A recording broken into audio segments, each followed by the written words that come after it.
Hello, welcome to another video of the New World Disaster. Today we will be speaking about the African continent, as you can see here, and I've identified here, as you can see, two different zones. The red one represents the Sahara Desert, and the blue area represents the transition between the Saharan Desert and the Sub-Saharan Africa, or the Green Africa, or the Black Africa, as you want to call it. And why these two regions are so important and the transition between them are so important, well, that's what I will try to explain to you very briefly. And so let's go to it. And first of all, what you notice here is that many borders of these countries go along this transition line, as you can see here. Look at that, border here, another border here, border, as you can see also in here, border.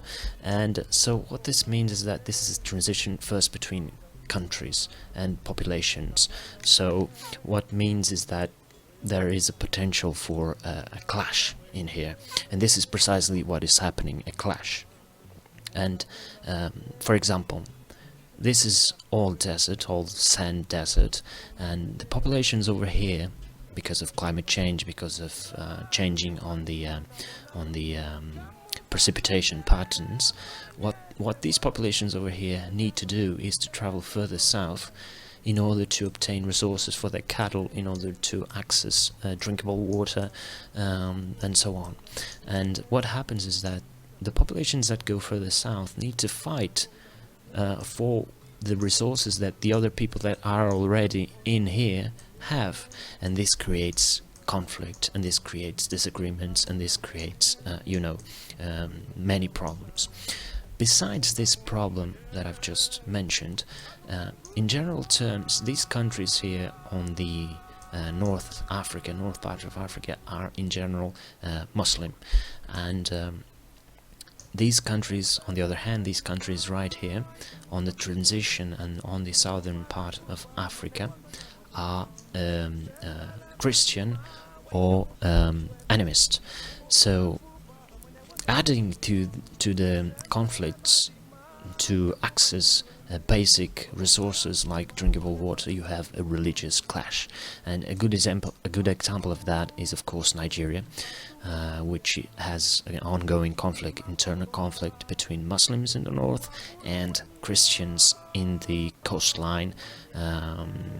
And as you know, the coast is where the oil, the Nigerian oil, is shipped into the for exports, and so this creates a big conflict inside. And Nigeria is a heavy populated country, so it's very important, this conflict, this clash of the internal clash in Nigeria.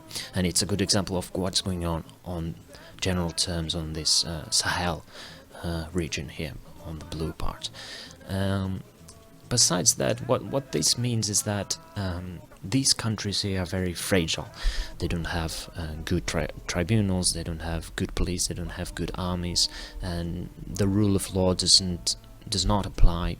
So it means that it leaves a free space for extremists, for terrorist groups to operate in here. So just to give you an example, here on the western part of Africa you have the Al-Qaeda of West Africa. In Nigeria and Cameroon you have the Boko Haram. I'm sure you've heard about it on the news. On the Central African Republic you have the Seleka.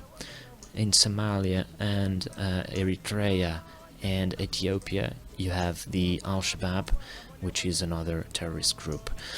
All of these groups that I just mentioned are, of course, linked to the Islamic State, and they operate together in terms of terrorism. So as you can see, these African problems have an implication of the security of most of the citizens, especially in Europe.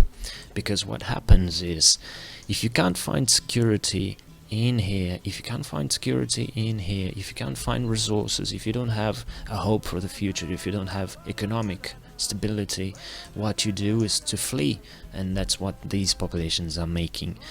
So they are fleeing further north, seeking asylum in Europe through two main passage points. One of them is through Morocco into the Strait of Gibraltar and then into Spain, and then of course traveling further north into Germany, or even north into Scandinavia.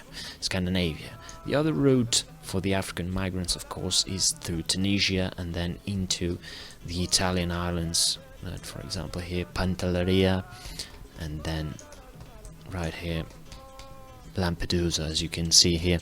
So they just try to find asylum and safety into Europe through these two main areas, accesses, I mean. On the other hand, they can also try to, the African migrants can also try to take this route through Egypt and then into Jordan and then into Syria, but this is rather more dangerous, and there is a war going on in here, so it's not so easy. So I think they rather go through here and try their luck, which is very something that is almost daily. Thousands of little boats travel into Europe for safety.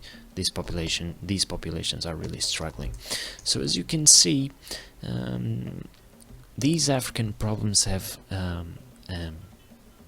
signify a lot of security issues for Europeans, for Africans, for everyone. So Europe needs to have a role in terms of stabilizing the continent, in terms of giving hope for African citizens in order for them to have a future on their own country, and safe countries, and security, because security in global terms cannot be closing your border, or not letting migrants in. This is no security. Security is to produce security for other countries, and to allow your own country to be secure, where there is an interdependence in terms of global interests, in terms of security. I would just like to, as a conclusion,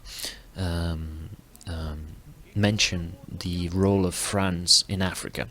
And as you know, the French have military deployed forces along these areas here, and what they do is to try to keep the governments running, try to keep the armed forces trained, try to give support to the armed forces of these fragile states in order to help them to maintain governments, to maintain stability, and to fight terrorism, and to provide security. So this is very important.